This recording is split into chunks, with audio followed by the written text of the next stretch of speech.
Photoscopie.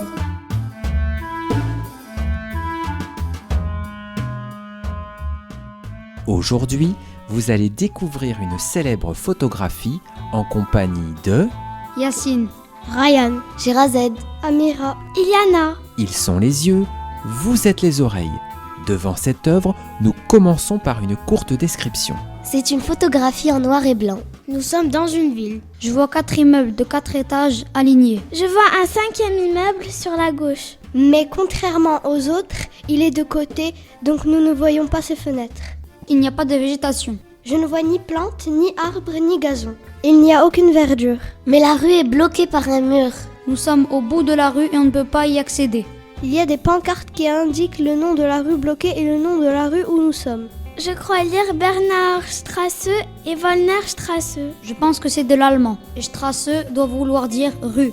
À gauche de la photographie, je vois 3 hommes côte à côte, mais de dos. Ils sont tous les 3 vêtus d'un costume. Ils sont tous les 3 placés sur une borne électrique très étroite. On se demande d'ailleurs comment sont-ils montés. Comme ils sont placés en hauteur, les 3 hommes regardent de l'autre côté du mur. Aux nombreuses fenêtres des immeubles, on ne voit personne. Après avoir couvert la libération des prisonniers politiques en 1945, l'artiste retourne en Allemagne 7 ans après. Cette année-là, il photographie la ville de Berlin, coupée en 2 par un mur.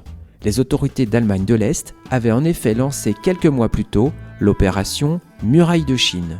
Berlin est la capitale de l'Allemagne. L'Allemagne est un pays situé au nord-est de la France. Pendant la Seconde Guerre mondiale, la France et l'Allemagne étaient en guerre. Mais là, la guerre est finie.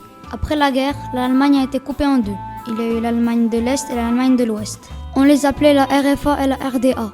Ils ne devaient pas s'entendre d'un point de vue politique. Et c'est pour ça qu'ils ont construit le mur. Comme cela, les habitants de l'Allemagne de l'Est ne pouvaient pas rentrer dans l'Allemagne de l'Ouest et inversement. Je sais que dans les années 80, le mur de Berlin a été détruit et l'Allemagne est revenue en un seul pays. Mais que peuvent bien regarder ces 3 hommes derrière ce mur ? Peut-être que ces 3 hommes sont en train de regarder leur ancien appartement car ils n'ont plus le droit d'y accéder.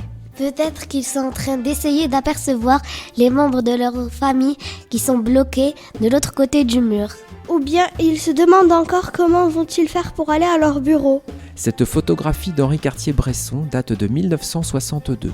Vous êtes désormais invité à regarder l'œuvre intitulée Mur de Berlin.